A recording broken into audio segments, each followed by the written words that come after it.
Oke. Baik, Bismillahirrahmanirrahim. Bu Tanti, baru 4 hari Bu ya. Boleh silakan jika Ya, sampaikan.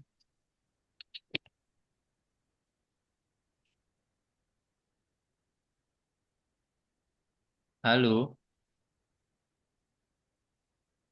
silakan Bu. putus-putus ini sinyalnya nggak bagus ya. Oke, Sudah, sinyalnya putus-putus nih. sudah terdengar jelas Bu. Oke. Halo, jelas Bu. Oh, oke, Nggih, oke. Tadi agak-agak ini ya, agak-agak nggih, tadi sempat. sedikit nggih ada gangguan. Oke, 4 hari ini, alhamdulillah sudah agak lumayan lah belajar lagi dari nol karena kemarin-kemarin berapa tahun, 2 tahunan agak lupa, Pak. kayaknya terlalu mudah semuanya jadi terus iya terlalu mudah semuanya jadi terus kayak kayak menyepelekan gitu kalau kita tuh punya kewajiban. Kewajiban sama diri sendiri, kewajiban sama lingkungan, kewajiban sama harus berbuat baik gitu. Ya memang tetap berbuat baik, cuman enggak maksimal. Oke. Ya, jadi untuk 4 hari, baru masuk 4 hari belajar MKSO Bab Lunas Amanah, kira-kira yang paling mengena apa Bu? Yang kemudian langsung dipraktekkan. Semuanya saya praktekkan satu persatu, tahap bertahap. Yang paling mengena sekarang hatinya lebih ayem, lebih tenang menghadapi sesuatu. Itu Lebih. sudah, ini ya, saya mah ada kelemahannya itu mengendalikan emosi. Saya susah kalau mengendalikan emosi itu. Mudah distract gitu loh kalau ada apa-apa itu. Oh, ya. Jadi saya memang carinya itu yang bagaimana saya bisa mengelola emosi saya sehingga tidak merugikan diri saya dan orang lain gitu. Alhamdulillah. Mengendalikan emosi ya, ya Masya Allah. Nah, Iya. dari 4 hari materi yang sudah disimak, Ibu dapati materi apa Bu yang Ibu kerjain untuk Ibu bisa mulai mengenal diri, mulai mengendalikan emosi, sadar bahwa emosi itu harus di, dikendalikan itu apa Bu? Saya itu sepele, Us. Saya itu awalnya memang dari dulu saya senang Al-Fatihah, Us. Jadi Hmm, kalau mau ngapa-ngapain pokoknya baca Al-Fatihah tuh tenang gitu dulu, tapi belum belum seperti sekarang ya. Sekarang kan sudah di, diingatkan Ustadz terus itu jadinya saya oh ternyata yang ini kok kenapa saya tenangnya tuh di situ. Tapi kadang-kadang kalau ada rasa was-was di hati tuh saya langsung cepet-cepet baca Al-Fatihah, langsung ambil wudhu gitu. Sekarang kayak gini. Jadi enggak kalau gini tuh badannya agak nggak nyaman gitu, saya langsung ke kamar mandi ambil wudhu gitu sekarang. oh, Alhamdulillah. Sadar lagi ya. Iya, ternyata ini, kemarin saya tuh nangisnya gini, kok usia saya udah 45 lewat itu kok sia-sia saya tuh kemarin-kemarin itu ya kayak gitu. Padahal pencapaiannya ya sudah bagus, tapi kok tak sia-siain. Akhirnya saya tuh mencari-cari kemana-mana gitu. Hmm.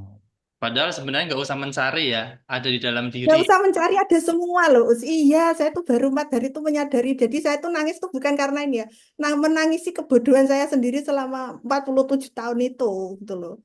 Kalau 40 enggak gitu kan, tahun. ya saya kan kemarin barusan usia 47 tahun. Jadi kok saya menyanyiakan yang sudah Tuhan kasih tuh Allah tuh maha sayang itu udah ngasih semuanya bahwa saya pengen ini keturutan ini keturutan kok saya lupa gitu loh kalau di balik itu tuh saya harus berbuat baik saya harus berprasangka baik saya harus apa ya menyayangi diri saya sendiri gitu kok saya lupa gitu jadi 3 hari ini tuh saya dalam kalau malam tuh saya nangis gitu loh nangis nangis kebodohan saya sendiri gitu loh. Insya Allah. Nggak apa-apa, kalau mau disampaikan nggak apa-apa. Ya sebenarnya saya mau zoom itu eh, sudah pantas apa enggak ya saya zoom itu gitu karena kok ini ya eh saya sebenarnya bukan materi Us, yang saya tuh pengen tenang karena pikiran saya gini ketika dulu saya rugi terus saya tenang, saya mengikhlaskan itu, hidup saya enak. Tapi kenapa ketika setelah saya enak, saya lupa lagi bahwa dulu saya sudah pernah menjalankan ini gitu loh. Terus alhamdulillahnya itu kemarin diingatkan gitu, matur nuwun ya, saya tuh ketemu jenengan itu tidak sengaja sebenarnya. Saya tuh lagi lihat YouTube gitu, terus Mm-mm. kelihatan FYP-nya tuh langsung tak bunyi itu gitu. Jadi mungkin sudah di jalannya Allah ya, saya nggak tahu ya, us itu bener-bener nggak tahu saya. Masya Allah, Alhamdulillah. Padahal baru 4 hari, Bu. Nggih. Nggih, insya Allah lebih baik lah. Saya semakin yakin kalau memang kita tuh harus kembali ke jalannya gitu. Amin, amin. Masya Allah. Baik, saya sapa dulu yang lain, Bu Tanti, nggih. Ya, Nggih, baik Bapak Ibu, teman-teman. Assalamualaikum warahmatullahi wabarakatuh. Jumpa lagi ya di Zoom rutin. Kalau di hari biasanya itu, Bu Tanti, itu kita Selasa malam Rebo. Tapi nggih, kemarin saya sekilas lihat, tapi malam, waduh saya nggak bisa kalau malam gitu. ini selama Ramadan hari Selasa, tapi eh, siang seperti itu. Karena sore ibu-ibu pasti Nggih. masak ya. Nah, baik Bapak Ibu dan teman-teman, kita langsung masuk saja ya. Jadi tadi itu kita di awal ngobrol sama Ibu Tanti. Ibu Tanti ini dari mana, Bu? Bentar, koneksi internet. Ibu Tanti dari mana, Bu? Nggih? Kula tadi us Pati, nggih. Ibu Tanti dari nggih, Pati, Bapak Ibu teman-teman, nggih. Nah, tadi ternyata Ibu Tanti ini baru 4 hari belajar di grup MKSO Bab Lunas Amanah, ya. Dan 4 hari ini beliau langsung, alhamdulillah Allah izinkan mendapatkan jawabannya. Usianya 47 tahun, hidupnya enak, ya, tapi banyak masalah. Tapi kemudian ternyata tidak usah mencari jalan keluar katanya. Mencari jalan ke dalam gitu. Seperti alhamdulillah kembali pada hal-hal dasar seperti jaga wudhu, Al-Fatihahnya dirasakan, dinikmati, akhirnya ya sadar bahwa semua sudah ada di dalam diri kita, ya. Allah sudah kasih semua toolsnya, alat-alatnya, tinggal kita gunakan saja. Selama ini ibarat telepon itu ya mungkin Ibu Tanti tidak menggunakan aplikasi fitur-fitur di handphone yang canggih itu, ya, malah betul. mencari di luar itu beli plugin, beli software, padahal apa sudah ada, tinggal dipakai saja, berumpama begitu. Baik, saya mute dulu ya, saya mute dulu. Kita hari ini siang ini ngebahas tentang apa ya? Sebentar Ibu ya. Yang paling banyak ngebahas tentang memutus pola susah, buruk, miskin, nikah cerai, bisnis gagal terus, memutus pola buruk dalam hidup intinya ya.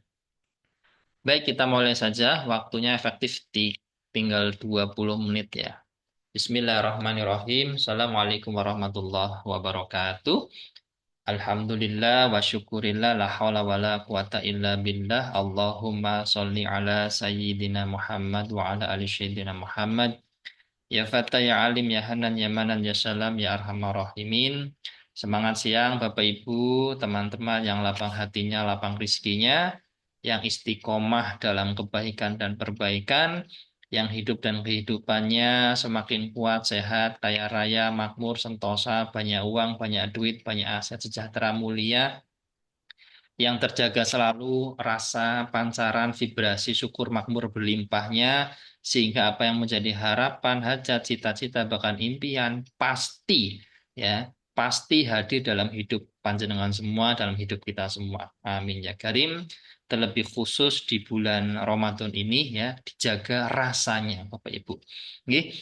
Baik, Zoom meeting kalau hari biasa biasa Selasa malam Rebo atau malam, ini karena Ramadan jadi siang, nggih. Hari ini sesuai polling kita bahas tentang memutus pola hidup susah, hidup buruk, hidup miskin, bahkan yang nikah cerai. bisnis gagal terus. Nah, boleh kita langsung saja. Mungkin ada yang mau ditanyakan atau ada yang mau dibedah. Boleh silahkan di WA, di WA lagi, di chat aja atau langsung open mic saja. Apa kira-kira masalahnya jenengan? Ya, yang mungkin nanti kita bisa bahas sama-sama di sini. Ya, kalau memang bisa dikonsumsi publik, enggak apa-apa. Nanti kita upload di sini. Boleh, Bapak Ibu, silakan. Yang merasa di chat aja juga boleh atau open mic juga boleh. Yang merasa jenengan sudah 3 bulan, 6 bulan, atau setahun, 2 tahun sudah bulat pada masalah yang sama.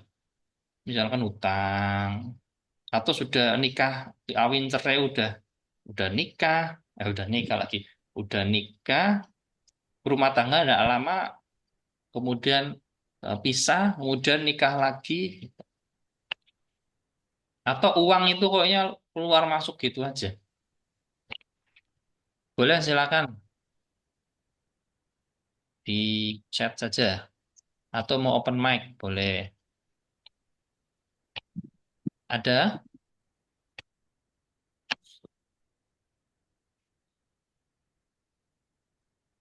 Silakan Bapak Ibu. Mungkin panjenengan merasa sudah dalam beberapa waktu ini, entah 3 bulan, 6 bulan, entah 1 tahun, 2 tahun, Anda itu bulat, bulat pada masalah yang sama. Harus diputus ya. Tapi masalahnya sadar enggak? Karena kalau orang itu tidak sadar bahwa sekarang ini sedang ada masalah, masalahnya bulat, kemudian juga tidak melakukan introspeksi, muhasabah, sehingga tidak bisa mengetahui akar masalahnya, ya berarti orang tersebut belum menemukan setengah jalan keluarnya. Ya. Jadi kalau menemukan masalahnya, paham dan sadar akan ada masalahnya, maka berarti dia sudah menemukan setengah jalan keluarnya. Oke, dari Bu Julia di Aceh, Bu ya. Oke, uang keluar masuk gitu aja, penghasilan ada tapi masih kurang. Ya, ya baik Bapak Ibu. Nah, jadi kita langsung bedah kasusnya ini aja ya. Sebentar. Ya insya Allah pertanyaan atau masalahnya Bu Julia di Aceh ini juga mewakili teman-teman yang lainnya.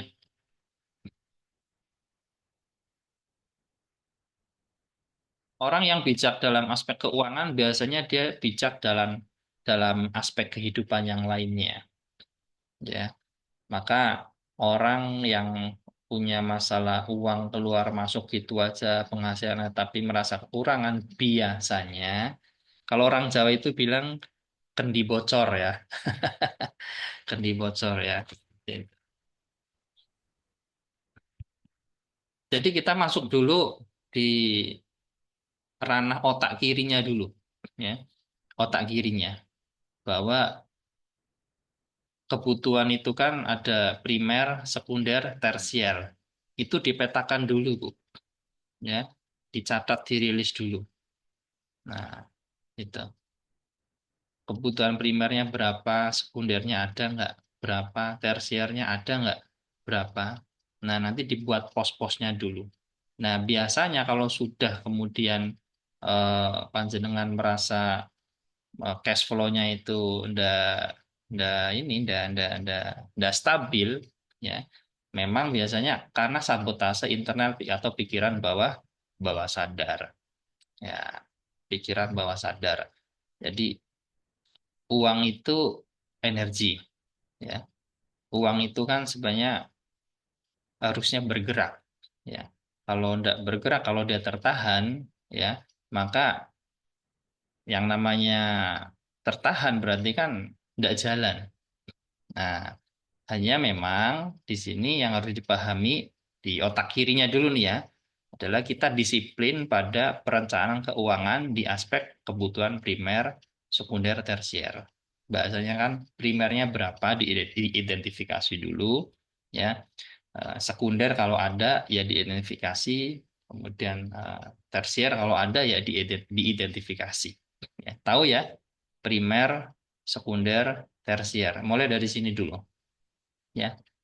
Karena apa? Karena kalau uang ini kan emosi. Uang ini sangat emosional ya, maka ada bukunya The Psychology of Money. Bapak Ibu bisa cari buku itu ya. Harganya sekitar 60 sampai 70 80 gitu. Psychology of Money. Ya. Uang itu sangat emosional, uang itu susah sekali diajarkan pada orang yang pinter karena lebih kepada uang itu lebih kepada bagaimana kita mengelola emosi kita saja gitu ya. Nah, jadi itu Ibu, langkah pertama identifikasi dulu ya, di otak kirinya. Ini kan otak kanan, otak kiri nih. Otak kiri, otak kanan ya. Otak kirinya ini ada sabotase apa sih? Dia harus dikasih makan. Otak kiri itu kan logik, ya kan? Logik, analitik, ya, detail, itu otak kiri. Nah, nah, kemudian apa lagi? Di sini saya masuk di aspek kekurangan ya, tapi masih kekurangan ya.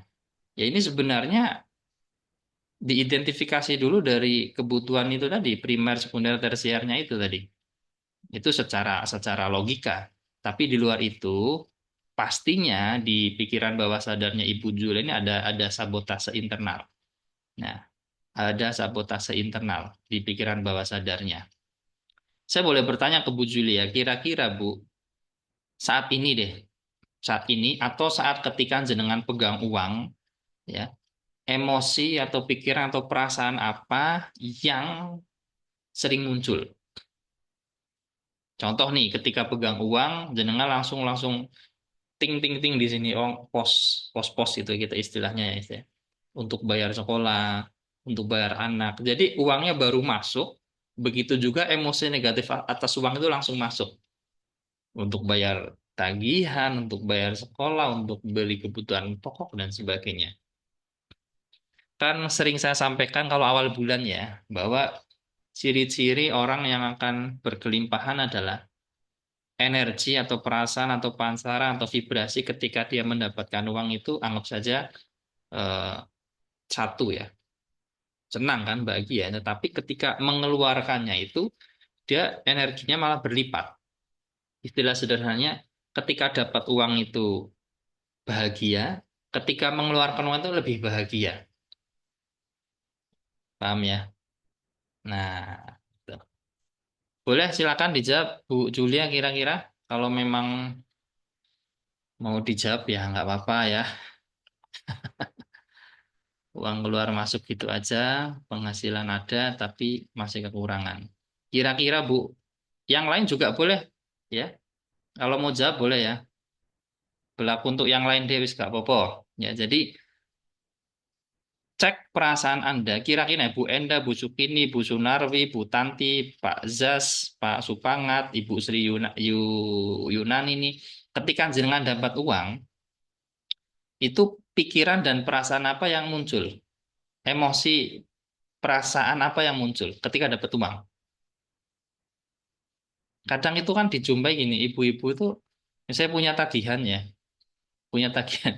Begitu dikasih suami uang atau dapat gaji, itu langsung langsung langsung apa mengeluh ya, langsung membuat statement, aduh uang cuma lewat tok, habis untuk bayar utang. Ya berarti kan ilmunya dia belum sampai itu. Kan salah satu yang saya sampaikan bahwa bayar utang itu maksimal 30% dari penghasilan Anda. Anda boleh berhutang, ya namanya manusia boleh berhutang, tetapi ya misalnya ada kebutuhan besar, dapurnya roboh mau direnovasi ya. Boleh misalnya hutang ke bank mungkin, boleh nggak apa-apa, kayak mendesak kan. Ya, sebenarnya lebih baik sih mungkin jual aset yang fast liquid ya. Anting atau perhiasan emas gitu nggak apa-apa. Tapi kalau memang mentok banget harus urus hutang ya, ya nggak apa-apa. Ya, Bismillah ya. Tapi tidak lebih dari 30% dari penghasilan panjenengan. Nah, ibu-ibu atau orang-orang yang mumet ketika dapat uang langsung pusing, langsung bilang, waduh, cuma numpang lewat tok ini habis untuk bayar utang. Biasanya itu utangnya lebih dari 30% dari penghasilan. Benar nggak? Ngaku-ngaku. Biasanya begitu. Kalau saya menerima uang, Benar itu. ngeluarin juga bahagia karena udah sering. Wah, alhamdulillah ya. Oh, kalau Bu Sukin ini udah percaya ini. Bu Sukin ini udah punya utang ini. Pengusaha konveksi dari Jakarta nih, Pak Sumangat. Nih, Bu Sukin ini. Ya, hanya masalahnya beliau itu, Bu Sukin ini sering dipinjamin orang, ya. Om Muda ndak balik. Ya, itu yang bikin Allah masih melatih jiwanya Bu Sukin ini untuk ya, it's okay lah, nggak masalah gitu kan. Kan berarti Ibu Suki ini memang mungkin peran hidupnya adalah itu. Tinggal ridho rilonya saja. Ridho rilonya saja. Kan ada orang yang bilang, kamu nggak apa-apa ya dimanfaatin sama orang itu. Ya mungkin karena memang udah peran hidupnya untuk dimanfaatkan. Tetapi yang penting prinsipnya di sini kita tidak melekat. Gitu aja sih. Kita belajar banyak nih dari Ibu Sukini nih. Ya, beliau tidak punya hutang, tapi sering diutangi dan yang ngutangi kabur ya. Eh, Sri Yunani, gali lubang tutup lubang. Ya, jangan berpikir gali lagi, Bu. Ya, jangan berpikir gali. Gini, pertanyaan klasik saya kan adalah utang Anda berapa? Utang Anda berapa? Di bawah 100 juta. Kalau orang yang punya utang di bawah 100 juta, sudah pasti dia belum punya penghasilan tetap. Kemudian kedua apa? Dia itu pasti belum punya skill yang mumpuni. Skillnya gitu-gitu top, nggak ditingkatkan, betul ya.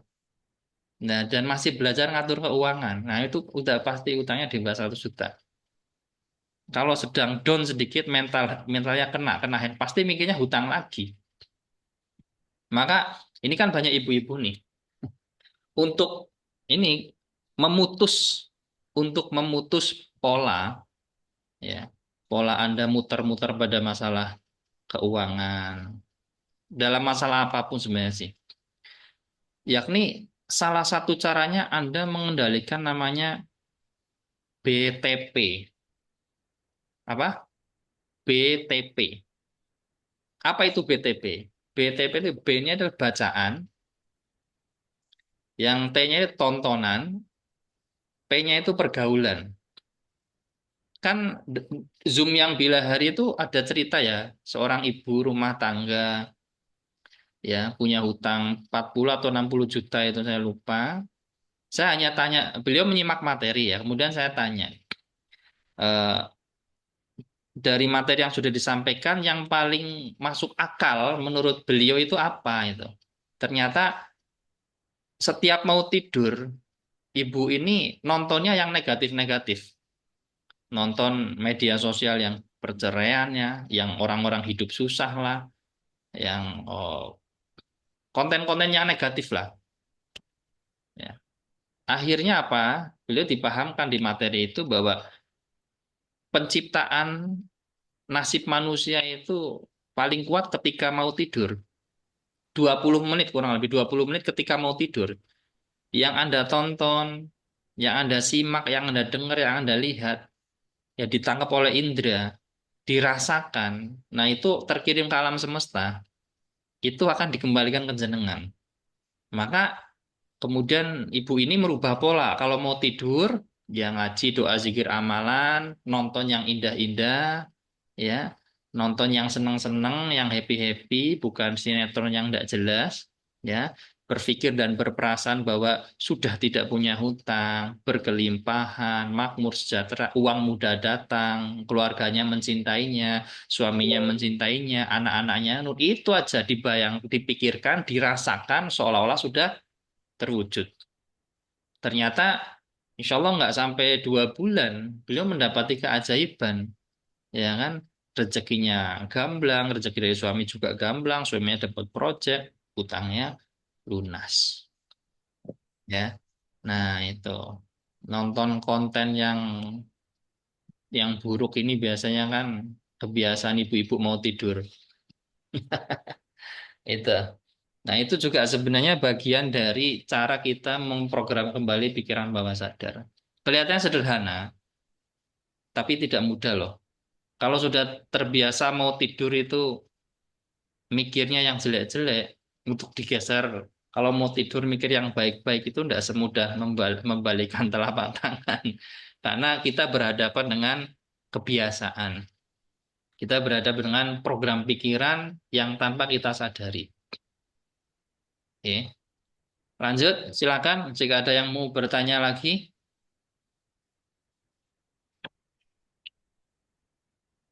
silakan. Mau open mic juga bisa.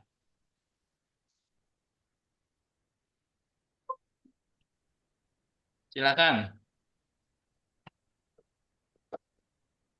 Mau open mic boleh, mau bertanya chat juga boleh. Waktunya 10 menit lagi. Monggo.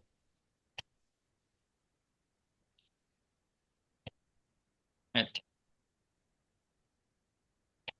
Monggo Pak Supangat mungkin, Ibu Sunarwi.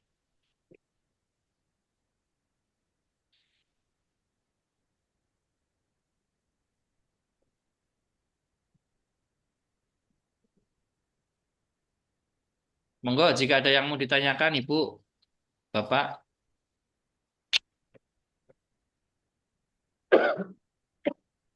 Pak Sodik. Assalamualaikum Pak Sodik. Waalaikumsalam. Alhamdulillah. Ya, nanti tenang aja Pak. Ada rekamannya nanti ya. Monggo silakan Ya, waktunya tinggal 9 menit lagi.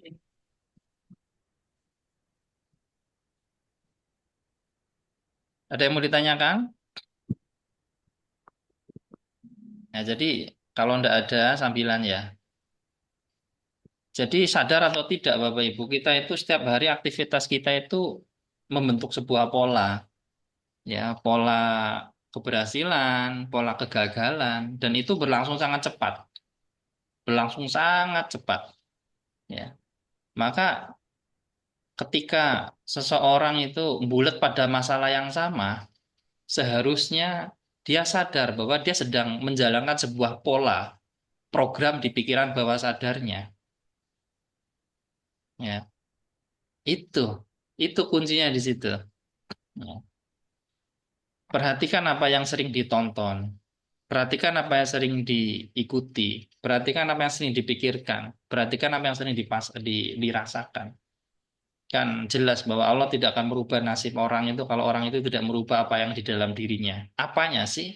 Ya cara berpikirnya, mindset ya, skillnya, keahliannya, ya, kemudian vibrasinya, rasanya, ilmu batinnya, ilmu perasaannya ini loh, ya, dan juga spiritualitasnya. Nah, spiritualitas seperti itu.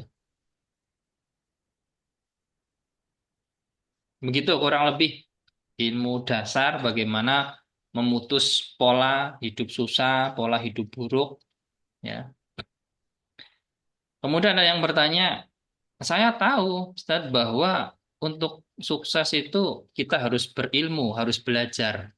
Tapi saya malas baca, malas belajar itu.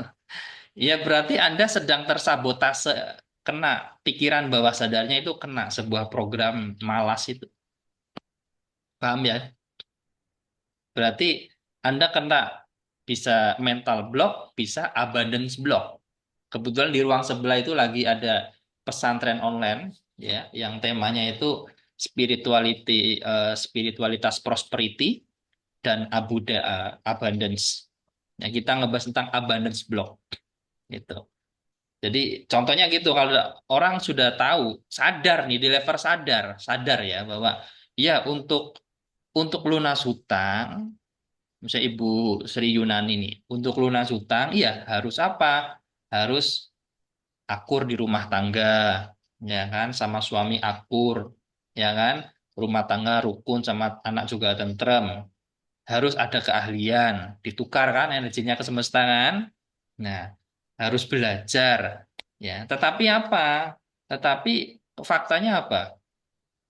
Di rumah ribut, malas belajar, Ya kan? Nah, sebenarnya tahu itu bahwa itu salah.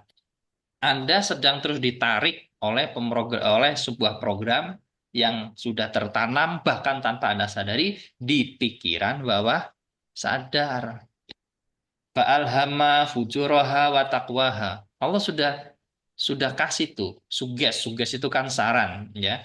Ada benih pikiran yang baik, benih pikiran yang buruk. Falhama fujuraha atau yang watakwahanya ini yang yang sering diulang-ulang itu. Kalau Anda kalau Panjenengan sudah tahu bahwa sebuah program itu baik, tapi Anda malas, berarti Anda sedang ada pada program otomatis yang membuat jenengan bulat pada masalah itu aja. Masuk ya? Ya, Us. Itu. Sesederhana itu sebenarnya. Oke, waktunya 7 menit lagi. Silakan jika ada yang mau ditanyakan. Izin bertanya, Us. Oke, monggo, silakan. Ini, Us, saya tuh kan seneng belajar, Oke. banyak buku.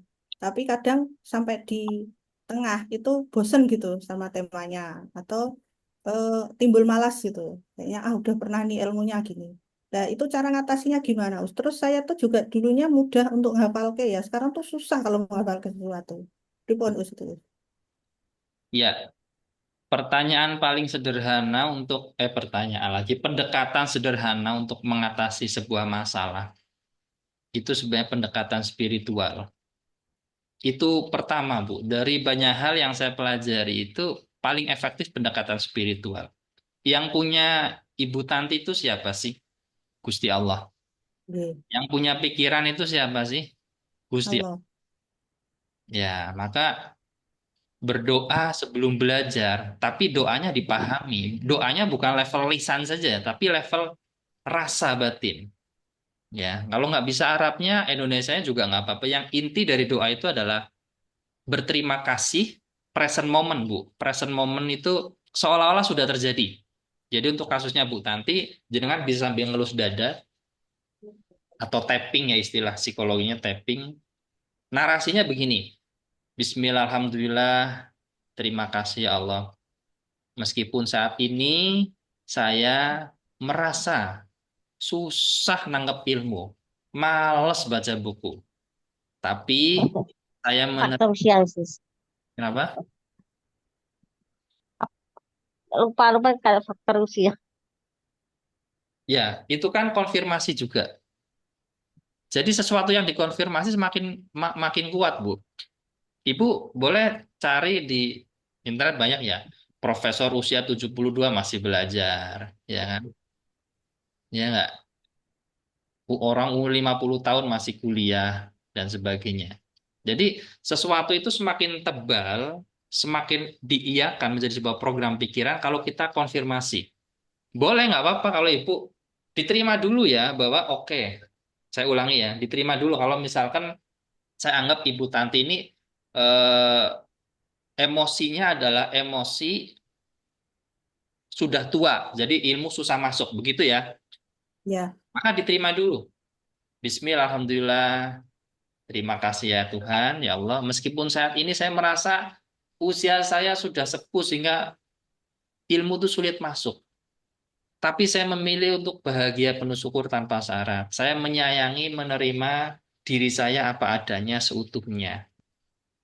Dan saya izinkan mulai saat ini dan seterusnya, sekaligus selamanya, saya melepas emosi, rasa bahwa umur saya yang 40 itu bikin saya semakin susah untuk menerima. Saya lepaskan atas kuasa izin ridhamu ya Allah. Terima kasih, terima kasih, terima kasih. Aku mencintaimu, aku menyayangimu, aku memaafkanmu, wahai diri sejatiku. Kurang lebih begitu. Jadi logikanya gini, Bu Tanti. Kalau Anda mengiyakan sebuah benih pikiran dan perasaan itu masuk, ya, yang negatif ya, masuk ke dalam diri menjadi belief system, menjadi sebuah sistem sebagai nilai di dalam diri jenengan, maka Anda juga punya kuasa untuk melepaskannya. Paham ya? ya, Saya baik, ulangi, Us. kalau Anda, Bapak Ibu dan teman-teman, ya, mengiyakan, mengizinkan sebuah pikiran dan perasaan itu masuk ke dalam diri, yang notabene itu hal negatif, kemudian mempengaruhi kehidupan Anda sekarang saat ini, ya, maka logikanya Anda pun juga punya kuasa untuk mengizinkannya lepas keluar dari dalam diri Anda. Masuk? Nggih. Itu. Jadi, maka dikatakan begini dalam filosofi itu kan, apa yang Anda katakan, apa yang Anda pikirkan, apa yang Anda lakukan, itu semua benar sesuai dengan nilai Anda. Nilai Anda, value Anda, belief system Anda, program di bawah sadar Anda. Ya kan? Sekarang pertanyaan, apakah program pikiran bawah sadar itu mendukung keberhasilan kebahagiaan Anda di titik ini? Kalau tidak, putus dong. Sesuatu itu kalau dilawan, makin makin jadi. Ya, dilawan dan dikonfirmasi, dia paradoks, makin jadi nanti. Maka paling enak adalah berdamai, diterima diri utuh, ya, kosong kan, netral kan, jernih kan, barulah diterima lagi, dimasukkan sesuatu yang positif. Hmm. Jadi diterima dulu. Oh iya, aku sudah 40 tahun, susah masuk ilmu nih. Otak makin lemot, diterima dulu. Ya kan? Nah, setelah itu dilepaskan. Paham ya? Masuk ya? Nah, maka kalau Ya. doa kan sederhananya adalah, ya Allah, terima kasih. Ini afirmasinya. Kalau tadi kan pelepasannya, ya. Tadi kan pelepasannya. Ini penerimanya. Penerimaannya itu, narasi doanya itu present moment, Bu, nanti ya. Jadi nanti, Nggih. Bismillahirrahmanirrahim, terima kasih Allah, di usiaku yang makin tua, aku makin pintar. Makin tua, makin mudah menyerap ilmu, makin istiqomah dalam mengaplikasikannya. Bukan Tuhan, tolong ya Tuhan, jadikan aku mudah. Berarti kan ada jarak, Oh Pak. iya, saya dulu doanya gitu, kalau susah ngafal ke. Jadi ada jarak. Tolong ya Allah minta duit. Berarti kan ada jarak antara duit kondisi sekarang. Ya kan? Tolong ya Allah aku jadi pinter. Berarti kan ada jarak. Saat ini bodoh. Ini padahal di level kuantum Anda harus cuma tinggal di setup saja present moment. Itu ilmunya. Terima kasih Tuhan, makin tua makin jadi pintar, jadi bijak, jadi wisdom, jadi sehat. Iya kan? Jangan dikonfirmasi makin tua makin banyak penyakit. Nggak setuju saya. Itu kan lu aja yang itu. Jangan. Makin tua makin sakit, makin tua makin ada. Itu hanya konfirmasi yang salah, keliru gitu. Ngomong aja makin tua makin sehat, makin kuat, makin kaya, makin makmur, makin bahagia, makin pinter, makin mudah nyerap ilmu, makin istiqomah, bahkan mutmainah. Udah gitu aja. Masuk? Masuk. Nggih. Oke ya, ntar lagi mati dengan sendirinya.